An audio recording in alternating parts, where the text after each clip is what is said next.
Folks, welcome back to the Anchor Podcast here in Annapolis. We have one of the members of our Board of Academic Advisors, Tim Feist, as the founder of Feist Stone. When you walk into the CLT office here in Annapolis, you see these beautiful stone marble carvings of the name of classic learning tests in English, in Greek, and Latin. And Tim Feist is the master carver behind that work. Now, Tim, thanks for being with us. I'm the culprit. Yeah, So, to be here. as we often do on the Anchor Podcast, I'd love to just kind of first start off hearing a bit about you and your journey. How did you first, or what was, I guess, schooling like for you first growing up? Did you love school? Did you hate it? Was it connected from your faith, disconnected? What was that like? For me, I'm a natural. I was natural to the academic world, and I was raised in a very bookish family. So went to elementary school, formative years in public schools, Midland, Texas, Midland Independent School District. Yep. And the school, Sam Houston Elementary, was like 2 blocks away from our house. I walked there the whole time, like from kindergarten on. So it's pretty idyllic, beautiful neighborhood within the old center of Midland, which, I think it's an acquired taste, West Texas. That area was, an old neighborhood which actually had trees. Very notable in my imaginative world because Yeah, not many trees out unusual there. on the plains out there in Yeah. the Comancheria. My grandma's in Midland, Texas, so I'm familiar with the area. Yeah, you've got deep roots, and it's an interesting overlap in our backgrounds. So for me, I'll flip into a West Texas accent in unguarded moments still, and I don't apologize for that. But the school, Sam Houston, was actually the same school, as I understand it, that George W. Bush went to when the Bush family was living there. And so it was an old 1950s. We talk about the built environment and how it affects education. This had no hallways. This was open to the weather. Okay. Had huge, sort of not quite floor to ceiling, but waist to ceiling windows, casement windows, lots of sunlight, and it smelled like old floor polish. So I think in terms of my sense of rootedness or anchoredness, my family, because my dad was a non-denominational pastor, Okay. some pastor one church their whole lives, but this isn't uncommon, right? He had several churches in different cities, different states, sort of was in full-time ministry until I was 15 years old. That sort of period in Midland where we lived for 6 years was formative for me. It was the only time that I've had a sense, since, except for Annapolis, Yep. that I had a sense of rootedness. And there was a lot of history there. It was palpable. Everybody understood that they were part of a historic moment in terms of the settlement of the West and in terms of the oil industry. You went on to do your undergraduate at the U.S. Naval Academy right down the street. And of course, the Naval Academy, West Point, Air Force, some of the newest colleges to come on board with the classic learning test, which we're thrilled about. Right. When did the Naval Academy get on your radar as a high school student, or how did that come about? No, in 6th grade. I remember the moment. So, I mean, a little bit of background. I was always interested in the naval service and becoming a naval officer. My grandfather was sort of the family mythology on my dad's side of the family really pivoted around my grandfather's 2 tours as a Navy pilot in the South Pacific during World War II. Oh, wow. Okay. He was a black catter. He flew PBY Cat Venus, flying boats. And, so he was the real deal. Yeah. And Oceanside, California, where he settled, practiced law, and where my dad grew up, is the garrison town for Camp Pendleton, so for the Marine Corps. Okay. So the Pacific War especially was always in my consciousness. It never occurred to me. I always thought of being a naval officer as peak aspiration, but also a fundamental part of citizenship was military service, right? It never occurred to me that I wouldn't want to spend Oh, wow. Okay. a time in the military doing what I came to view as my civic duty. But the Naval Academy came to my attention in 6th grade when my dad was now pastoring in Southern California, Ramona, California, an hour inland from San Diego, in San Diego County. And a couple of his members of the church were 14 Tomcat radar intercept officers, like Goose, right? Yeah. Literally stationed at Miramar. Yeah. So definitely, like, this was 1988. Yeah. Like, Okay. Top Gun was new. Oh, then, totally. right? Yeah. And so, like, big eyes, these guys in their flight jackets swaggering around, just cool dudes. And one of them was a Navy grad. Sure. And I was starting to think about what the future looked like. Age, 6th grade, your eyes start to open. Sure. And I was like, well, if you tell about the Naval Academy, I had no idea what he was talking about. But he gave me a catalog and told me a little bit about it. And I thought, hold it. Yeah. College. Yeah. Free, Yeah. and we're not made of money, and I could get like I could wear a uniform from day one, Wow. which was like, Yeah. oh man. Okay. You were sold. So You I were was sold. sold, and so I got that catalog, and my little junior high self managed to like make a checklist out of it. I Okay. saw, oh, we're in a scholarly family. We don't even know like we don't know sports on television and stuff like, oh, you got to play sports. I guess I should find out what that is. Okay. So Okay. it really shaped my whole life after sixth grade. But you go on after your years of service, after your undergraduate, to come back to the Naval Academy as a history professor.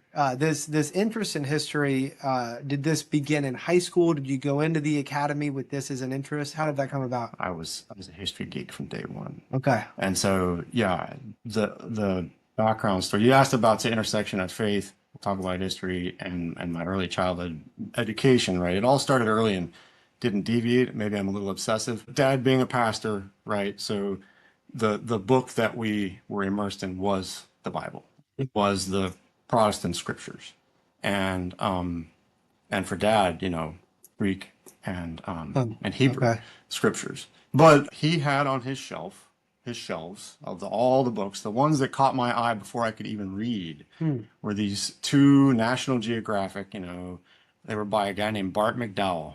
One was the Revolutionary War, one was the Civil War, and I always aspired to pull those down. They were cloth bound, they were beautiful, and they stood out to me. Well, when I learned to read in kindergarten, I asked him if I could look at them, and I read, and well, I don't know if I read. I paged through Yeah. obsessively, Wow. especially the Revolutionary War book. Okay. And it had these beautiful illustrations throughout, big, vivid National Hmm. Geographic back before, the Okay. internet. And it Yeah. had these big, sometimes double fold reproductions of Howard Pyle's paintings, who's the father of American illustration. So I became obsessed with art at that point and history. And you're like, this is And first grade, second grade. first, second grade, I started Wow. trying to draw what I saw, the Okay. pictures. And then I found, American Old West, because I was in Texas. I was drawing cavalry soldiers at Fort Davis, right, for the school, Okay. for the school art contest. That was what first grade Yeah. Tim Feist was staying in from recess to do. Yeah. And so I was a geek from day one. Wow. Okay. Geek about the military, geek about military history, and history in general. Okay. And Yeah, yeah. tell us about your graduate studies at the University of Texas. What did you focus on there? So I certainly branched out from military history. I was a Marine and had the great privilege of being selected within the Marine Corps for very few seats. This was in 2000. I was selected in 2002 that I actually started attending at University of Texas. And so I had done honors history at the Academy, and the program at the Academy is extraordinary. You talked about me being a professor. Yeah. I was a military instructor, and the Okay. Naval Academy, Navy, is unique among the service academies in that the majority of its, I think at the time was 60%, I think they've maintained that, faculty are tenured civilians. So they're deeply immersed in their scholarship, right? And they're coming from that reference point, and they really bring that leavening influence. These professional historians really taught me their craft because I invested in it as an honor student. Okay. And so I was well prepared for grad school, and I applied and was accepted to be on the track to come back to the academy to teach history. Okay. And then I ended up doing my thesis on a set of, you have to do primary sources, and the Harry Ransom Research Center there at UT has a ton of primary sources in British history. So it was English language. I could get through it in 18 months. Okay. And they had a set of almanacs from 1711, and I did a deep dive cultural history of that set of almanacs. And the stationers company that the guild that produced them as a community. So during this whole time, we talk a lot on the Anchor podcast about folks kind of discovering the Western canon or discovering the classical tradition, and that being different for many of us, for myself for sure, having gone to public school. I felt like I didn't really get that tradition. I got a lot of it in seminary and began to kind of reflect on kind of the way my own education, especially K-12, was kind of impoverished, and that it was nothing like what a lot of these students are getting at these great classical Christian schools or Catholic schools or classical charter schools. In terms of kind of thinking through that, was there a sense of kind of discovery with the tradition that piqued your interest? So I had the good fortune of having 2 semesters on the tradition at the academy. So Okay. I would agree with you. You know, my public school education, or in Tulsa, Oklahoma, when I graduated high school, was a top-notch education as far as public education goes. But really, brought the tradition to us really in that kind of, we'll call it superficial way. It's an important way, but superficial way of reading Homer. Okay. I think of it Right. as kind of And fragmented.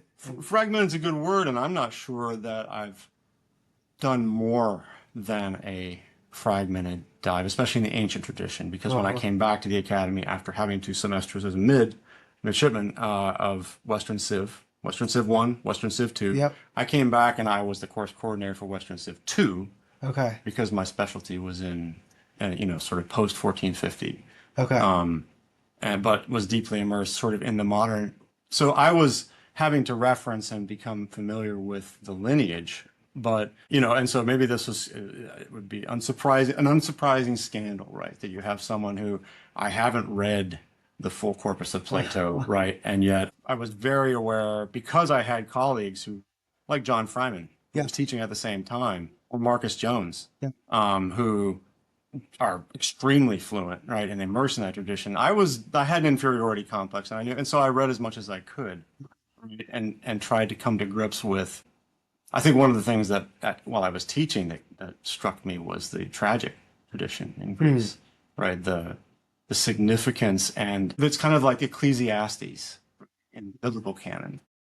The tragic vein of reflection is a very interesting challenge and counterpoint to the Aristotelian Platonic tradition, which can sometimes seem somewhat confident. So speaking of getting a great education in this tradition, one of the flagship programs, Templeton Honors College at Eastern University, now has moved into a beautiful new building, and now Yes. they have a beautiful, very large new sign Yes. that you carve. This beautiful, I've seen a picture of it. It's slate. You've got gold leaf. Talk us through the beginning of discovering this craft that now you have become such a leader in, and I know more and more you're doing more and more of these carving projects for folks in this movement. How did you first discover this? I think I checked out of a lot of certainly the aesthetic and artistic sides of myself. In order to put bread on the table for the family and stuff after I left the service, and then found myself, maybe it's midlife crisis, maybe it's a sort of post-romantic dissatisfaction with corporate life or something like this, but I found myself frustrated. Itching And to do something with your hands? well, I was wondering what I was itching to do, Okay. but I think at a time of very quiet, focused reflection, I had a vision of stone cut letters, just letters cut in stone, that I think was coming probably from those history books, those image focused history Yeah. books, that from my child, probably. But I thought, oh, I would do that every day of the week if I could. I didn't even know what was involved, but I knew enough, having been in manufacturing and having received some pretty, I think, rigorous art training in high school. I knew that there was a lot to learn, and I needed to find a master's to submit myself to. And I found a local, because this is Annapolis, right? Yeah. We're just outside DC, where all the stone carving in the country really has been done, right? And there's a local sculptor named Joe Moss who agreed to teach me and train me. I've been very humbled by that. So that's sort of the provenance, a little bit mystical. It has been both spiritually and sort of aesthetically, it's endlessly both fruitful and satisfying. So we did this unveiling event a couple years ago now, maybe a year and a half ago, and it was a bit awkward. We had these sheets and we were covering up this wonderful carving you had done Yeah. of classic learning tests in Greek and Latin. Plastic drop cloth. With the plastic drop cloth, we couldn't get it to stick, so we retaped it about 30 times. And when it's finally time to unveil it, it won't come off, and we're pulling on it. But you gave this really powerful little speech, and I kind of put you on the spot because it was amazing to have you there. And you said something, that in the ancient world, that if a name was worth remembering, they put it into stone. And whenever I give a tour of the CLT office, I share that. Talk to us about the place of carving stone in the ancient world? Because it was more than just communicating. Sure. So to be clear, carving letters, right? Lettering, stone lettering is a subset of sculpture, right? And Joe Moss would say that it's the unique aspect about it is that it's extremely rigorous, it's extremely disciplined carving, right? You have, unlike say what's called banker masonry, which is the carving of profiles like moldings or trim, right? That you see tracery, which is an important skill. In the States, we call it stone cutting. I believe the industry calls it, right? And as opposed to sculpture in the round, which is artistic or lettering is very unique in that it's both more complex in terms of its forms than banker masonry, right? But it's far more unforgiving, if you will, in terms of like other forms of imagistic sculpture. And this calls to attention the breakthrough that is the alphabet, right, for humankind, and certainly for the great books tradition, right? We have books, and we don't really think it. We take for granted in our text-heavy world, right, that these marks allow us to take what is ephemeral, a song or a voice, right, and it takes the audible out of it, right, but it captures it in some way that allows it to stabilize, right, and then in print, right, that proliferates. It stabilizes even more through proliferation, but in stone, it stabilizes literally through the medium, right? And it does more than that, I would say, right? We take from a three-dimensional world of speech, right, but invisible, right, of sound waves propagating, right? We go to a two-dimensional world of inscription or print, right? Okay. And then, in a way, we come back to three dimensions. And what it does is it calls attention to, I think, letters as not just abstract symbols, which is how I think we tend to read them, right? Especially as scholars and especially in the great books tradition, but now as actual objects or things, right? And stone carving actually makes them into things so that they're tangible and dimensional. They've re-entered our three-dimensional world, but now as almost super substantial, right, rather than super ephemeral. And now you have to think. I mean, there's a wonderful scribal rabbinic late Hebraic tradition or a reflection on lettering, right, on the layout and what they call attention to is the white space. That in the Torah, that there's more white space than the black marks, and yet if you stare at it long enough, as a scribe would, right, you lose focus, right, on you start to switch focus and you get lost almost in the white space and you realize that perhaps and especially as you reflect on the infinite divine, right, that actually that open space. So now we're playing with that in stone where the facets of a V-cut groove, tracing out the marks, change with the light, right, and interact and change over time. They become more or less visible as dirt and things, both obscure them, but also make them, get embedded in the grooves, right, and make them call them out. And don't depend just on shadow, right? There's a lot going on there. In the ancient world, we know, especially we think of Rome, right?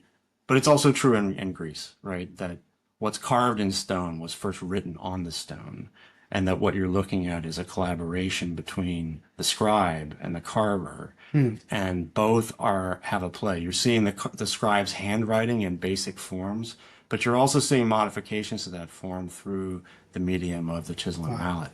And I think that transformation, you only invest that amount of time and effort when it's significant. And that's what I meant by if it's worth remembering, then it's worth carving, because the amount of effort and time is immense. And I asked you one time how, when you had completed this great project that we have here in the office, I asked how many hours, and you said at least a few hundred hours went into that project.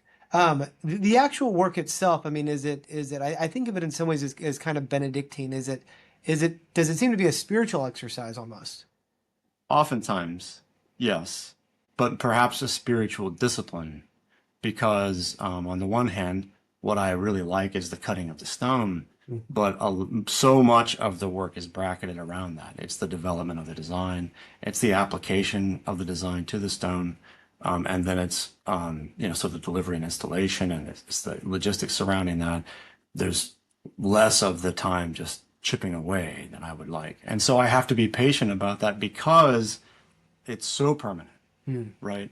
And Joe Moss he's quoting a great American calligrapher and stone letter cutter named John Howard Benson, who said, a good design, a great design will survive bad carving, but no good carving can redeem a bad design. Okay. And so you really have to devote yourself to this reflection ahead of time.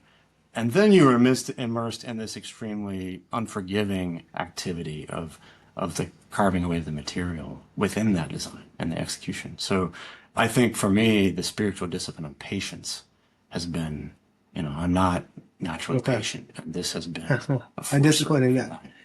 Thinking of Dr. Brian Williams, a mutual friend of ours who's the dean of Templeton Honors College, where you did a recent project again.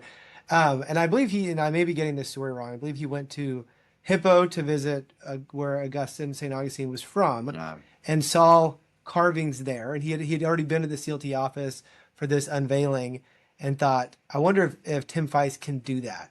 How did that kind of shape the work that you did there? Yeah, he made a pilgrimage to Hippo and to North Africa to sort of follow in the footsteps of Augustine, right? At least we'll call it the young boy Augustine and then the bishop, right? And the letters that we ended up using were from a town nearby now called Timgad, which was actually one of those frontier settlements where kind of the retired tough guys, right? The legionaries, right? The thugs of the empire would be settled after their term of service was over. And they knew that they were there both to enjoy the fruits of their labors, but also as a barrier against the Berber tribes, right? Which were up in the mountains. Was it the Atlas Mountains? Right. And so, but this was a Roman colony, kind of an idealized form of Rome, as these colonies tended to be. And interestingly, they had classic capitalis monumentalis, which is recognizably what you use on a monument now when you're using the Roman alphabet, but it's made with a broad edge brush before it's carved. And there's a high form of that in Rome itself.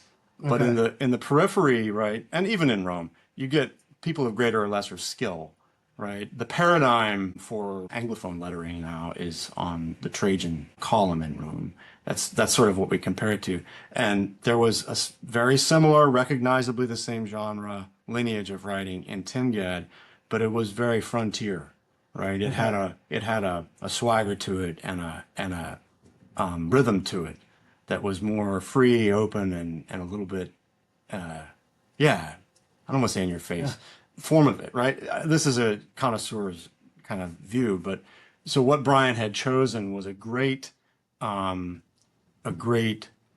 lettering terms, right? A really wonderful synthesis of the tradition of Rome, the tradition of Christianity, right? In an American setting that we're a frontier country, right? And he, in his work in the college, are really a frontier of scholarship. So it was a great synthesis that's very subtle, right? But what a marvelous choice. And that came out of kind of his photos, his thoughts, and sort of how that refracted through what I've learned in my skills. Two great minds coming together. If you're ahead of school listening to this, or you're at a college and you're kind of thinking of a new building or something, how do folks get in touch with you to kind of talk through potentially doing a project? Sure. I have a website, I have an Instagram channel, but also, email CLT, they know where I live. And in any one of those channels, I look forward to, having the conversation and seeing if there's something that could be done to make the tradition tangible, right? I'd also like to talk with people about their students. Well, it's what I love so much about your work is, and I think of this as kind of a next iteration of the classical movement as a whole, and especially now that so many of these schools, which many started off in church basements 25 years ago, and now they're building beautiful buildings, or they're buying buildings that exist and they're repurposing them and turning them into schools, but they're wanting space, physical space, that reflects the mission and vision of the kind of education that they're offering. So I think of this as kind of the next iteration of the movement as a whole. I think what you're doing is absolutely a beautiful expression of that. So, Tim, before we let you go, we always conclude the Anchor podcast talking about books. What book has been maybe most influential or formative on your life? Maybe a book you've returned to time and time again. So I mentioned the formative books. I know we have to pick a book of the Bible, right? If we're going to That's choose right. the Bible, That's the rule. right? And That's the rule. I can't read the Bible, one book without. That's the nature of the book, right? It's as the Bible Project, highly recommended, said it's hyperlinked. It's a hyperlinked text, and you really Okay. can't read it without those resonances. And then those National Geographic That's books so with cool. all the. I mean, so I would say let's pull a wild card here and talk about something that's not textual, and say.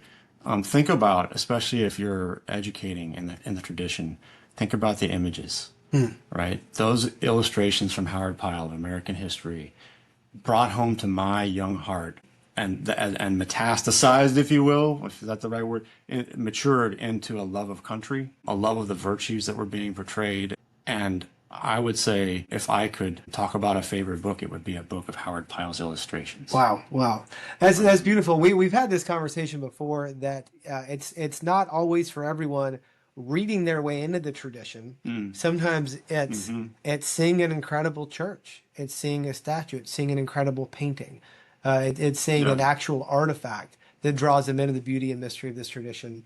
Yeah, and maybe to just close on that note, right? If you're building those buildings, it's not just the inhabiting or the witnessing or passive reception of those buildings, right? But you have an opportunity with your students to participate in the making, right, of those buildings and witnessing the craft of that. I think the process and viewing those artifacts as a process that you're participating in deepens that and actually fulfills it. I love that Churchill quote. We shape our buildings, and thereafter our buildings shape us. Here, here. Here, Yeah. Well said. Yeah, we're here with Tim Feist, who's the founder of Feist Stone. Tim, love the work that you've done for us. Love to see the new display going up at Templeton Honors College. And thanks for being with us today, and thanks for your service on the CLT Academic Board. Hey, my pleasure, Jeremy. Thank you.